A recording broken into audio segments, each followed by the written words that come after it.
Did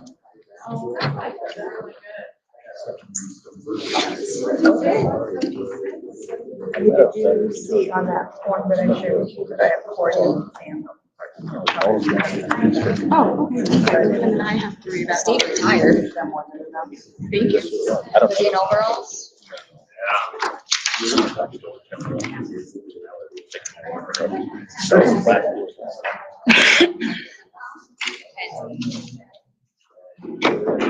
Did you pick up your winning? Nice. That's what I was actually there. You what? Pushing 0 down there, still coughing. Me? Well, we were at, What can you do? I think maybe they were talking about you, was it that long ago? A few weeks? About 20 days. Okay. Gotcha. And, yeah, I think it was my old person. And then you had one. Oh, you bought more. And you bought it. About $100. You're just a lucky guy. We'll stand for the Pledge of Allegiance. I pledge allegiance to the flag of the United States of America and to the republic for which it stands, one nation, under God, indivisible, with liberty and justice for all.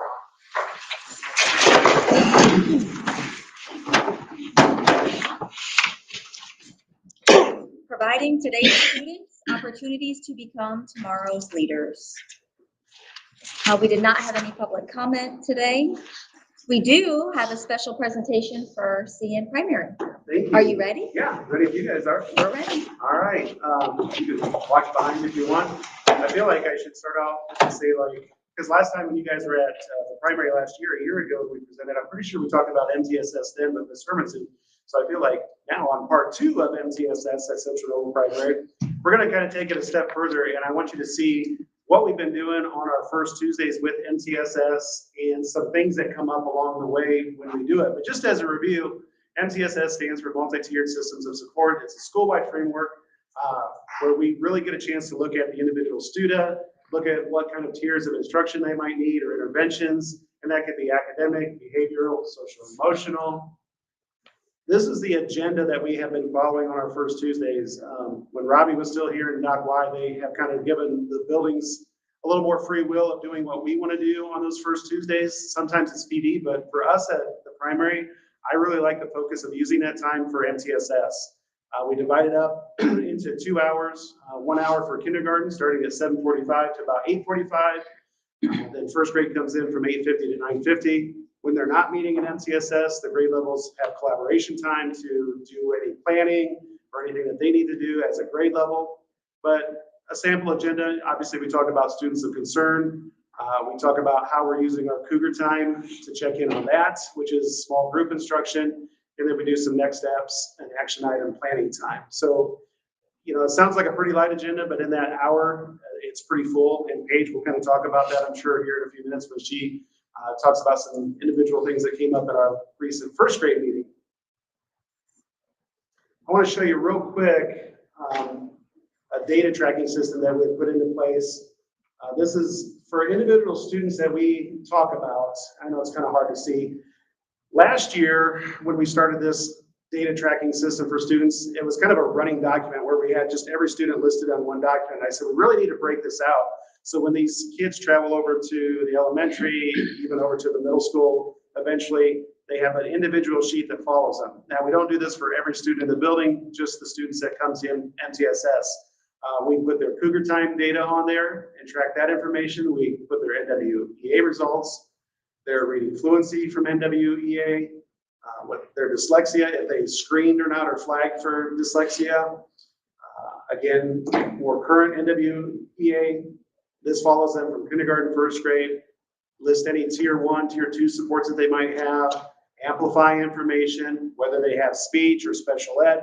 So there's a lot of information here. It's also useful if a student leaves us because we'll put this in their perm file and send it on to the new school so they have information whether they went through the MTSS process or not. I wish we got this kind of information when students come to us from other corporations. But this is going to follow them in their firm file, like I said, as they go through each grade level here at Central Noble. But looking at the big picture, we use these meetings to focus on students and learning patterns across classrooms and grade levels. Our grade level teams look for trends that might help guide instruction and support systems. And in January, in our first grade meeting, teachers kind of start talking about a concern that they have been seeing with reading fluency in the classroom instructionally, and kind of a lack of that through the amplified curriculum system that we have. So some conversations happened, and it led to some focused progress monitoring over the past 5 weeks.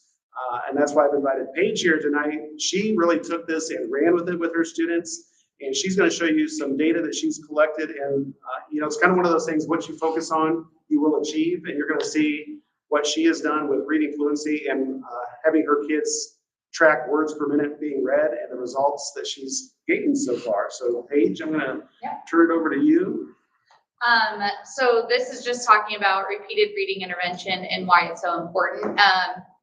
It builds reading fluency. When first graders read the same short text multiple times, they become faster and more accurate because they already know the words and structure.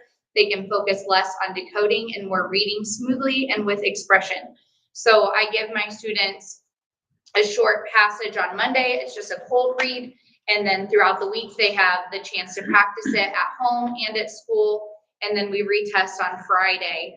And I'll get more into that in a second. It also strengthens word recognition. So the repeated exposure to the same words help children recognize high frequency and sight words automatically. So they finally get to a point where they see a word and they don't have to sound out the word again and again and again. They already know it. It improves comprehension. As decoding becomes easier with each rereading, students can better understand the story or information. They start to notice details, sequence of events, and cause and effect relationships that they may have missed the first time. When they read slower, it's harder to comprehend what they are reading. So the faster they get, the better they are with their comprehension. They build confidence and motivation. This is like the biggest thing that I'm getting out of my classroom, I feel, is the confidence that they're getting as they get better and better towards the benchmark that we're trying to hit every week. And then support struggling readers. For students who find reading difficult, repeated reading provides structured practice in a low pressure way. To me, it's not a test. I really just call them up one at a time and I say, okay, you know the drill, 1 minute, and I'll tell you when to stop. And they don't even know that it's for a test. And then reinforces expression with familiarity. Students begin to read with better phrasing, annotation, and attention to punctuation, important markers of fluent reading. So when I first started week 1, they didn't know what to expect. So what you'll see here is my cold read on Monday. The blue line is going to be how many words per minute they were able to read. And then the red is how many errors that student made in that text on the cold read. So you'll see, really, they're not making a ton of errors for how many words that they are reading. But speed was varied among all the students. So when considering how fluency impacts comprehension and the lack of emphasis on measuring fluency in the Amplify curriculum, we chose to supplement with UFly decodable reading passages. So this week I started everyone on a first grade decodable passage. And then we go on to week 2. So on the left, it shows the same thing, my cold read from Monday, and that red line is 40 words per minute. We kind of set that goal for all the students. So you'll see I have quite a few that are under that, quite under that, and then some that are way above it.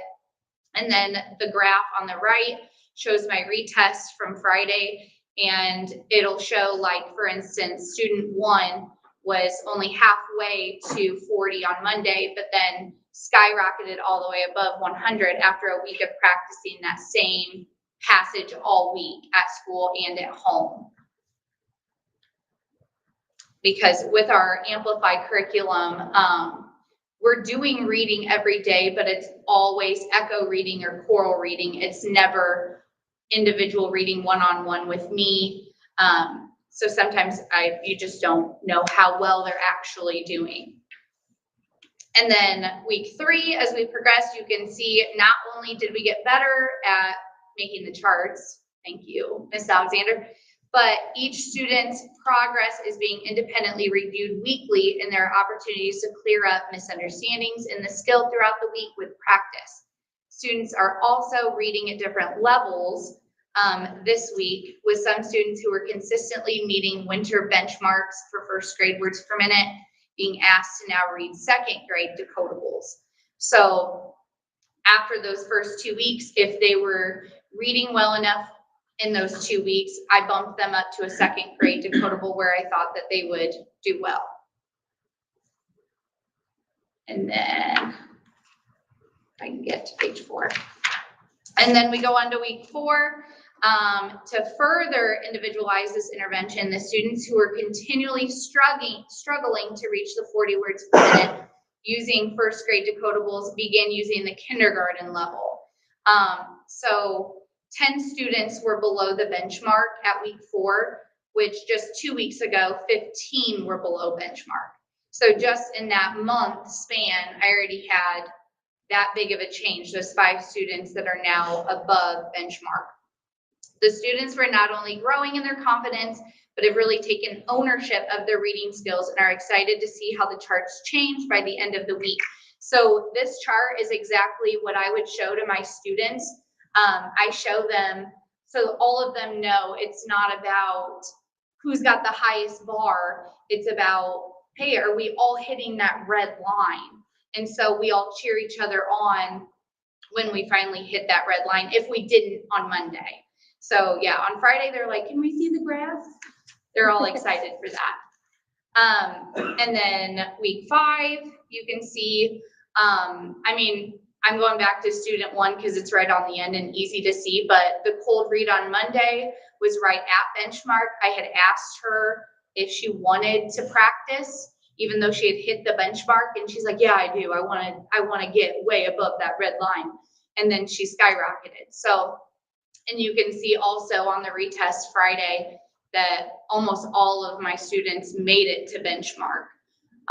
So they're really taking pride in taking these home and practicing them. I've even given them to some of the title teachers for certain students to practice that may not get the practice at home, and it's made a big difference. And then week 6, this repeated reading intervention has instilled confidence in my students and has helped me identify areas of need for each individual student by allowing me to hear each of them read, something that the whole group reading instruction that has taken away from me with the demands and structure of the Amplify curriculum.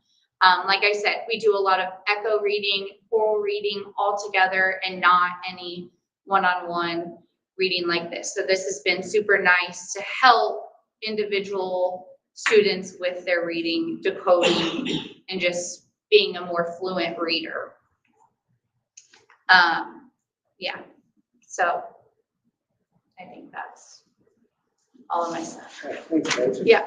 What's exciting for me as the building principal is, you know, MTSS is often thought of talking about individual students, but through those conversations, a first grade team identified an issue with a curriculum that we have and noticed that there was a problem in how we're instructing our kids when it comes to fluency and words per minute. And they jumped on it and changed the things that they're doing in the classroom.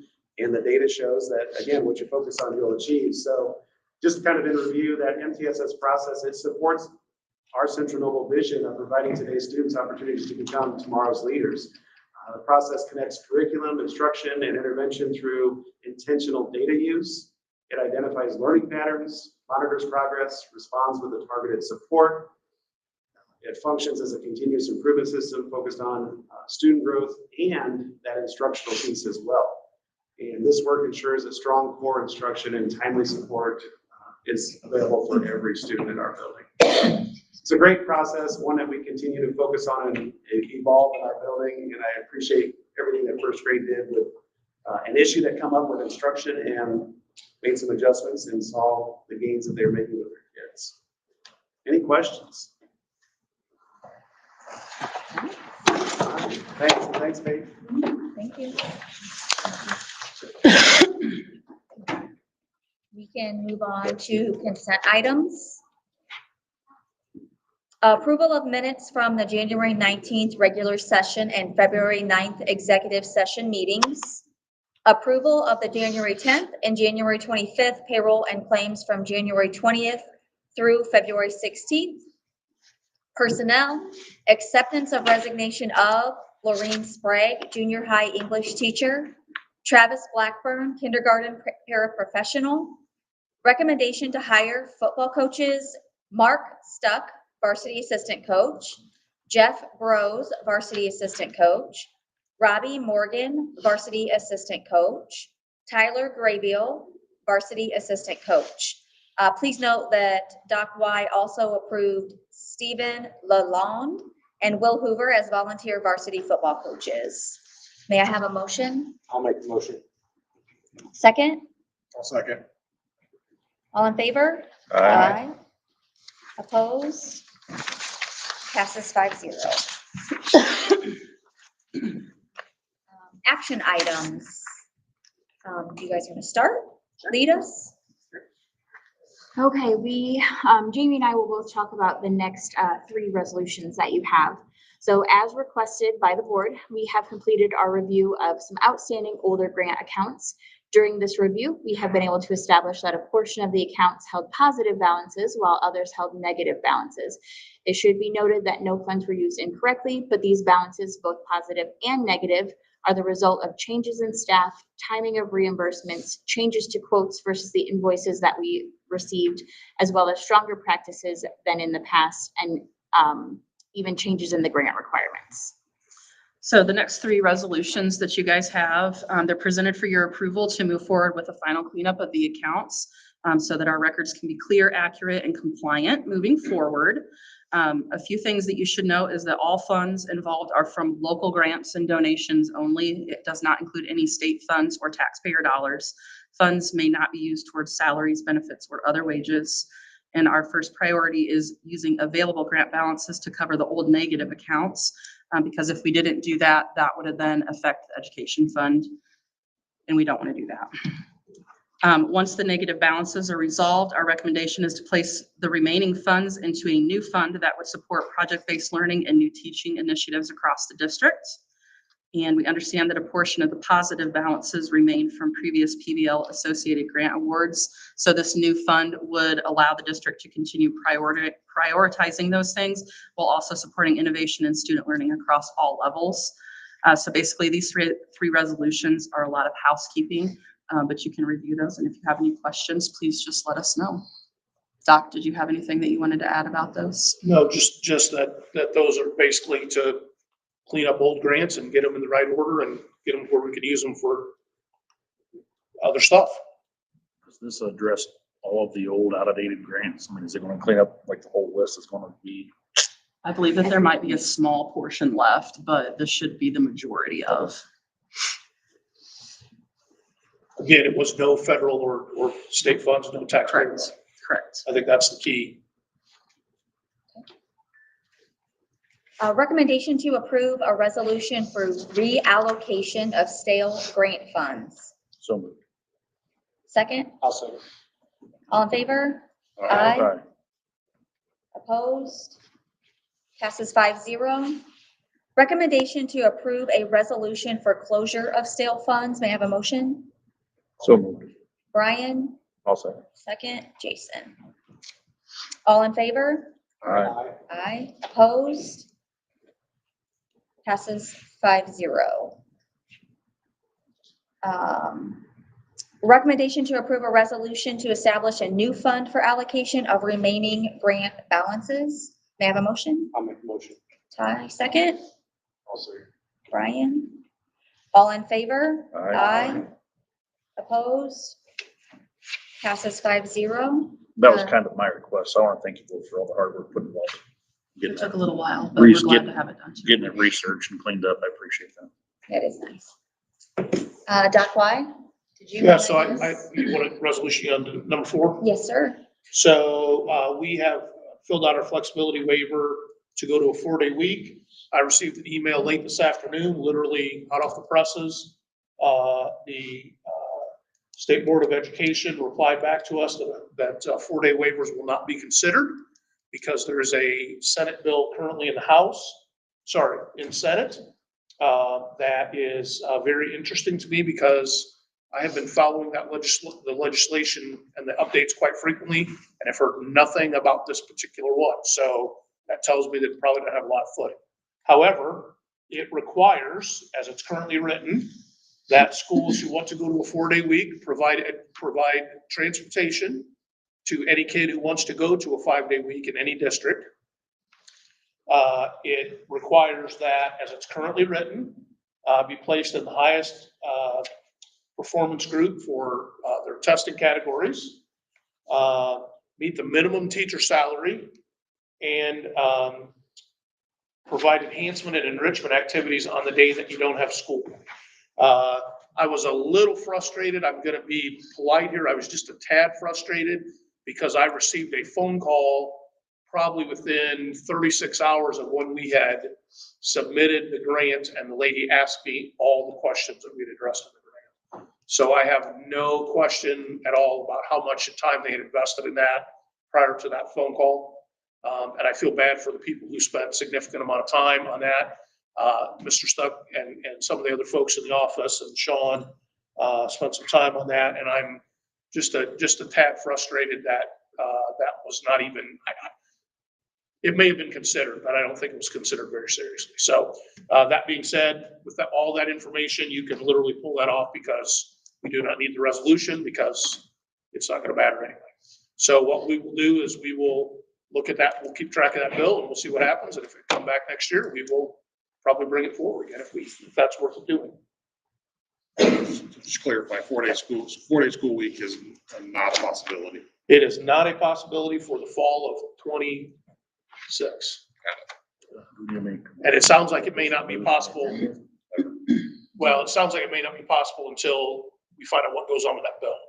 If that bill passes, then I think people have shots, but not right away.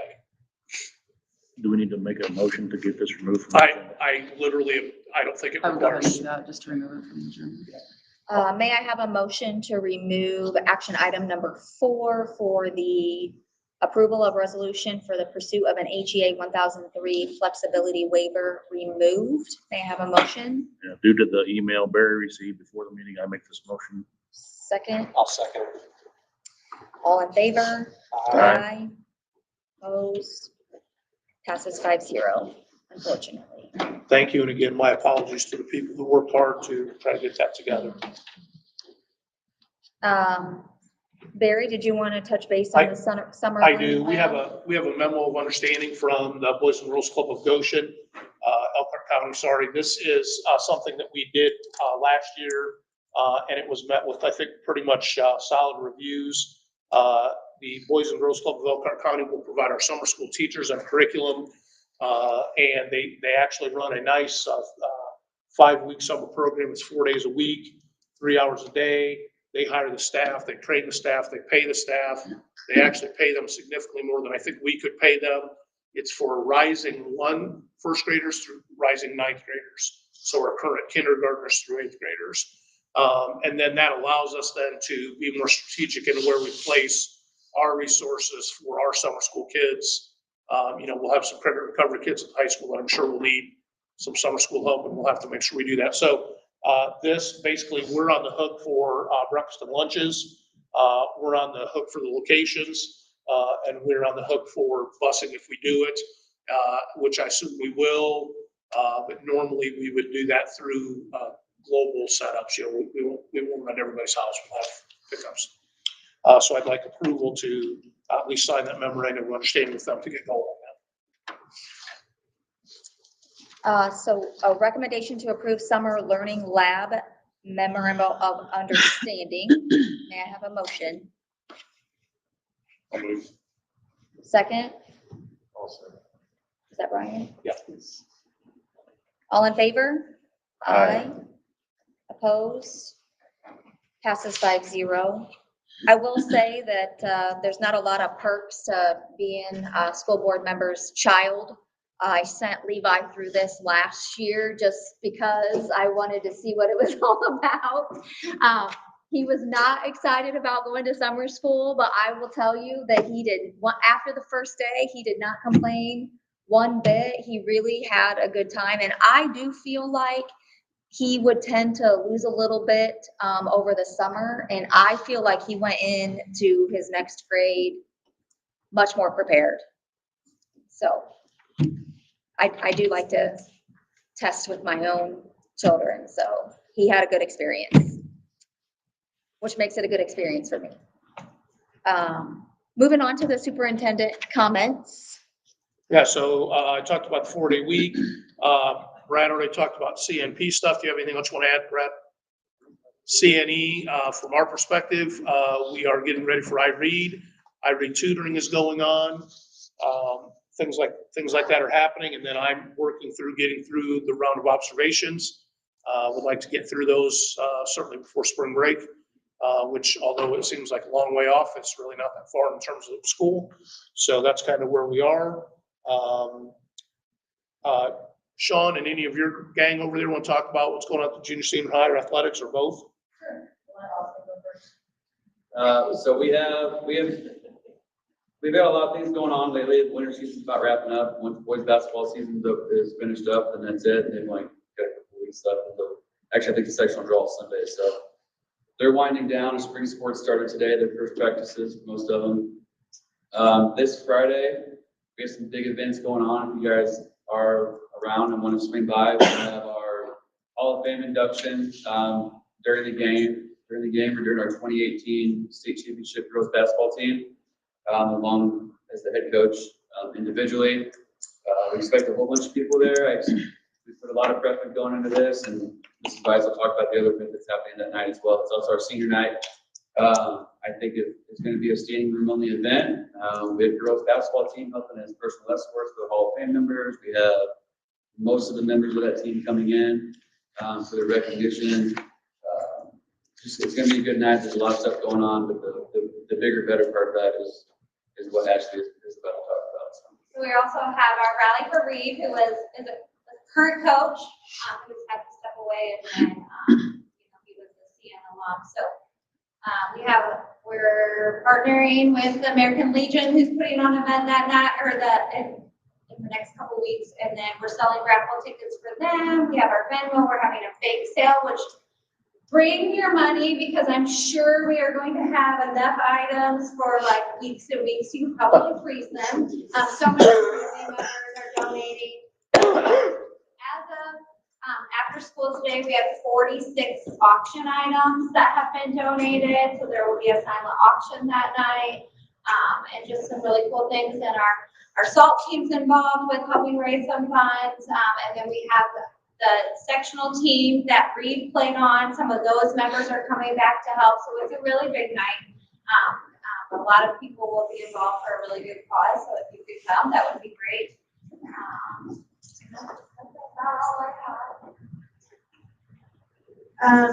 In addition to athletics, we've got a lot going on tomorrow night. The annual FFA Fish and Tenderloin dinner in the cafeteria from 4 to 7. So if you're available, make sure you stop by there.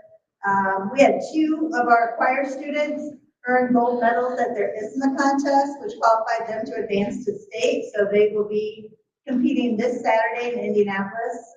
That's a big win for our choir department.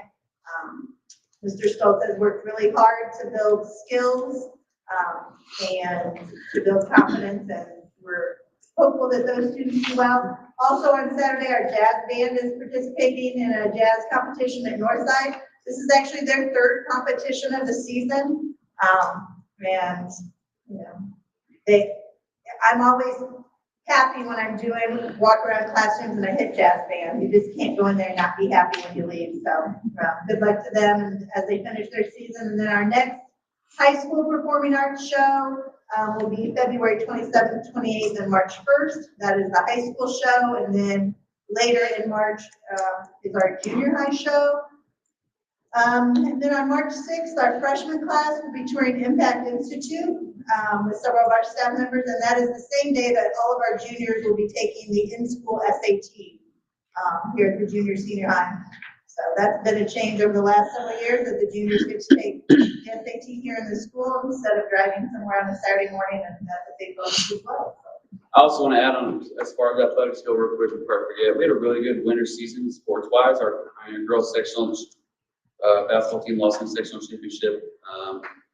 In a good game against Eastside. We had 4 semi-state wrestlers last weekend for boys, and we had 1 state contender for girls wrestling this year. So it's been a really good season for the wrestling program in particular. Has done exceptionally well this year, but our winter sports programs have done really well this year too. So. I just want to say, I'm really, I'm happy about the ISPA stuff. That's kind of cool that we're getting kids qualified for state on that. That's pretty neat. I think that speaks well of what's going on. Let's see, where are we? Transportation, Leah. Got anything? We are at a state of really low on drivers, due to a couple different reasons, to include like disparity in pay between our neighboring districts. I have been generating a proposal to set forth, but before we did that, I wanted to collaborate collectively with administration, with the drivers themselves, the central office, and Dr. Younghans. But just so you're aware, like the impact tour, we have yet to even get drivers to sign up for that. And the reason being, when the 5 that I asked was because of the pay, that they can't step away from their side jobs to drive for these important trips that these students have really a need to go to.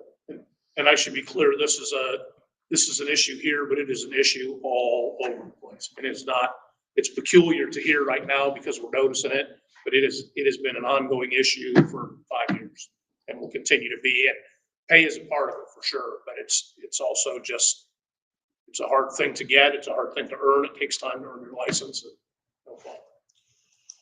Okay. Kim, business stuff. I just wanted to give an update on our bond refunding for our 2014 lease bond. We did have a pricing last week. It was a successful pricing. The official bond sale will happen on March 5th. It's looking like we're going to get a better rate than expected. So our savings is coming in at approximately $117,000. What we were hoping for was at least 75. So anything more than that, I call it a win. That 117 is before fees. So once I get a final number after everything, all the dust settles, I will update you with that. And grants, Jamie. Okay, Title I, we received in the last couple of weeks our final allocation, which unfortunately did see a reduction from what we had budgeted from. It's down just over $1,700, not a huge amount, but when it goes primarily to staffing, that's a big hit for us. Anything overage in those accounts goes back to our education fund. So we're going to be doing some looking at that. That comes from census data. It's super important that our families fill out their free and reduced applications. That information comes from there. And also that data also show the fewer homes with school-age children. So that's why we have a reduction there. And really that has gone down steadily over the last 3-4 years. I mean, just 3 years ago, we were at 175,000. And this year we're at 145 after that reduction. Our BISCA grant, we are coming to the end of that in September of 26. That is our interventionist position. That will end in May. Working on some amendments to get the most out of what funds are left. And then our Title II, we are going to be meeting, I believe next week, Barry, myself, and our principals to explore some PD opportunities because we also have some amendments that we can make on that. There was an extension on FY23 where we have a little bit left over that we'll be able to move that in to get some more PD for our teachers. So we look forward to that and what we can do. I'd like to make just a public comment here that one of the things I'm a huge proponent of is professional development led by our own teachers. Our teachers and our staff know the battles that we fight better than anybody else. And so I'd like for our teachers to be more involved in that, both in delivering it and planning it. The principals haven't really heard me say much about that yet, but just like you found tonight with that presentation, I really feel like having them identify things they feel like they got to get better at and working together. The answers to the problems are in the room. They're not out there somewhere. They're in the teacher's classroom. Okay, then last thing I want to do real quickly is I want to go over some general financial prep for next year, 26-27 school year. I want to be clear on this. I want everybody to hear me. None of these are recommendations. None of these are coming to you as though they're anything cast in stone. None of these are things that we have put sharpened pen to sharpened paper on yet. These are back of the envelope kinds of things that we've talked about. There are things that I've heard about that I wouldn't necessarily want to happen here, but I know that they have been talked about in other places. I want under no circumstances for anybody to leave here tonight thinking, Doc Wise thinking we should do this. I do have some of those I think we should do, but I'm not prepared to tell you what those are until we know pen to paper. But I want to be abundantly clear that I want to start these conversations because as I know, it will be May very soon, and suddenly it'll be May, it'll be too late to do some of those things. And we literally had a rug pulled out from under us, even though we thought it was coming, that stuff happened. So let me quick go through some stuff. So why we need to plan ahead. So the first thing is declining enrollment, and you can listen, you can look, it doesn't really matter, there's nothing on there, but basically the gist of the situation is that declining enrollment's taken place over 19 years, and it's cost us $2.5 million over those 19 years in funding. That's a big deal. We've lost 154 students, 354 students. Sorry, I can't see my own writing. Passage of Senate Bill 1. So keep in mind, we lost 2.5 million in 19 years. We're about to lose just shy of 1 million in 3. So if people tell you that that isn't an issue, it's an issue because that is a big loss. Increase of operational costs. I was sitting the other day with Leah when they were looking at new buses, and she's talking about the cost of buses. I don't even want to tell you how much they've gone up, but I'm guaranteeing it's more than $30,000 or $40,000 in the last 5 years per bus. And that's not counting utilities and everything else. We still have to do those things. We still have to provide transportation. We still have to heat our buildings. Those costs keep going up. And then, of course, we didn't have a successful referendum in 2025. So there's only a couple ways to do things. And one of those is the only way to address that is to increase revenue or cut costs. So the increase in revenue, there's several ways to do that. Increasing enrollment, okay? So we were up, I think, 14 kids this year from where we were. That's still down. But the good news is it's not as bad as what was projected. So we're ahead of the demographers, but the demographers are not calling for increase in enrollment anytime soon. We're supposed to lose 100 more kids, I think, over the next 10 years. Take advantage of advertising. So if we have somebody who's willing to give us money to put their name on something, we probably need to think about that. I believe the state legislature just passed information to put advertising on buses. I'm not saying, again, I want to be clear, I'm not saying we should do that. I'm saying we have to consider those things. And again, putting $500 advertisements on a bus is not going to make us healthy, but it might pay for free trips and maybe a little bit extra diaper bag. We have to invest to maximize revenue. You heard tonight, we got a little bit more money out of a bond sale than what we thought we were going to. I think we have to continue to look at those things. Have another referendum when we can legally. Right now, we can't legally do that. I don't know when the next year is, but we can't do it for a while. But I think as soon as it's possible, we need to look into that, if that's something the board chooses to do. Teams and organizations paying part of their gas fees, paying some money to go to places. Again, that's a big deal. I think we can decrease expenditures in several ways. First is reduce administrative staff. We literally have already started doing that. You folks didn't replace me with a full-time administrator, and that has helped reduce staff. I think we need to talk about consolidating elementary schools and all the associated things that come with that. I think we have to think about natural attrition of staff. When people leave, do we need to replace them? How do we replace them? In what manner do we replace them? And how can we be more efficient if we replace them? And I want to be different between natural attrition and reduction. Reduction is, hey, we're going to say we don't need that program anymore. We're going to cut staff. And I think those two things are different. I think you can have a moratorium on field trips that are paid for by anybody in the school. So I think if PTOs have funds and they want to send kids on field trips, maybe we do that. But I want to be clear on that. Again, same kind of thing. You still have to send kids to Impact. They still got to figure out what's going on there. We got to figure out how to pay those bills. I think we could look at minimizing extra utility charges. Simple things like when I walked around the building that I'm principal in, the principal had a fan under his desk all the time because it was hot in there. Well, you know what? Maybe we need to think about if we have 100 extra fans running all day long, we need to probably think about that. That's a whole lot cheaper or a whole lot less painful maybe than cutting a staff member. So I think we have to look at that. I think things like Christmas lights up all year maybe need to be thought about. We need to restrict overtime. We need to look at deferring projects that aren't mandatory.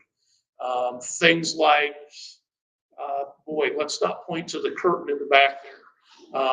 Maybe we need to not fix that because we don't have money to do that right now. I think those are kinds of things that we need to look at. And then I think some other points to ponder.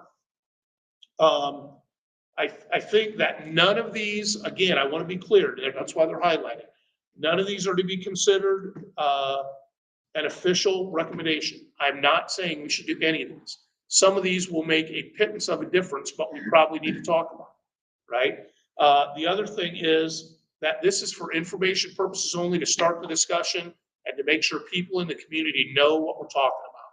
This is a big deal that we need to know. We need to know why we're in this position and what we can do. And then I think we need to consider as we do all these things and have all these discussions, this is a great place to work. I've been here 3.5 years. This is a great place to work with great people. We need to keep people here that can help us. And we need to be wary of having things go so contrary that this becomes such a difficult place to work that nobody wants to work here. We have to keep that in mind. And then lastly, more even important than that is we are a service for these kids. We have to provide high quality education. So none of this stuff that we do or talk about or have discussion about can be taken out of the context of we have to educate kids and we have to do it well. And so I didn't bring this to anybody other than to say, this is stuff to think about. We haven't put any pen to paper. If you want hard numbers on any of this stuff, I'll ask him to do it. and I'll have conversations with her about what we can do. But I feel like those are some things to just throw out there. And I would love if you folks had other ideas. We had those work sessions. I think most of those came up, but I feel like we just need to keep it out there. I'm just concerned that it's going to be May real soon and teachers are going to want to know what's happening and parents are going to want to know what's happening. And I'd like to be able to give them some feedback. So that's it for me. Questions for me? Barry, is it safe to say that this is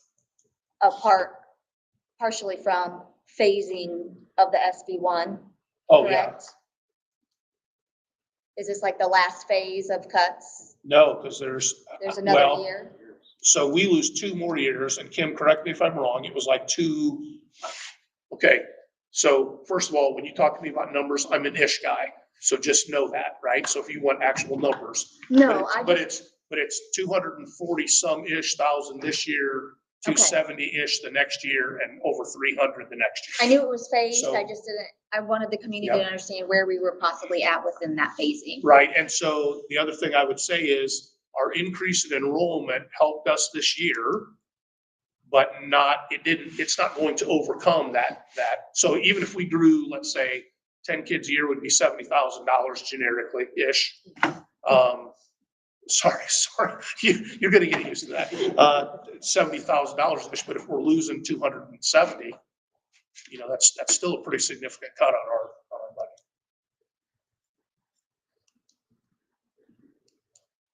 Other questions for me? I appreciate your passion for our kids and time figuring this out, because it's not gonna be fun. I got a couple questions. Yeah. Austin, I've got a couple of folks with concerns about, I'm just bringing it to your attention in case you haven't heard it. A couple of folks concerned about like space and gym usage and like in season versus out of sports season practices. like kids getting pushed out from a practice because then the out of sport comes in. And I'm sure, I know Barry said you're aware of it. I just wanted to see if you come to any resolution for that or any, or if that's, was just like an off week and everything's back to normal since other sports are in and out. I mean, it is kind of an issue in general. You know, we're just not putting on a lot of space, particularly in, spring sports, when they get rained out, that causes a lot of issues. But that particular instance that you're talking about, I think was the one-off. We had some, we still had some kids that were obviously wrestling, and that was an issue. I just want They needed some space. So yeah, that issue was kind of one-off, but space in general is an issue. I'm trying to figure out solutions for that. He has talked to me about those as well. I'm sure he has. I just want a clarification just so I can relay it. I'm aware. To put you on the spot, I'm sorry. No, you're fine. You're fine. I've had a couple ideas, so just gotta work out the paperwork. Cool. Okay. And also, Paige, what was the program you're using for words per? You fly. Is that just UFL? Yep, UFLI. Does that, I'm just curious, this is for my own personal bank of information, so this is, I don't feel like I'm putting you on. Does it track, like, how does that work when you assess a kid on those? Using that words per minute, does it track are you tracking accuracy, like decoding skills, or is it just strictly the same passage read over and over? It's a new passage every week, and then we're just going based off of where they're at. So if they started first grade number 1, then they go to number 2, they go to number 3. And then I'm just having them read, and then if they make a mistake, I obviously count that out. Okay, does that decrease or increase the word per minute when they're not accurate? I would think decrease, because then you've got more words. I'm only counting their words that they got correct. Yeah. Does it focus on decoding skills as a precursor to the words per minute? I don't know. I've only been doing words per minute. Okay. I don't know much about UFly in general. It was brought to me by our sped teacher. I'm not trying to put you on the spot. This is my own. Yeah, no. Other schools I work with, I don't know. people are always asking those questions, so I'm like, I'd like a little information. No, yeah, I don't know much about UFly in general. I know some school corporations use that as their basis for a lot of things, but we don't use it at all. It's just, they've got all their stuff out there for free. Okay. So why not use it for something else? Thank you. Yeah. Doc Y, is that all that you have? That's plenty. It sure is. Thank you. Thank you. Meeting is adjourned at 5:47 PM.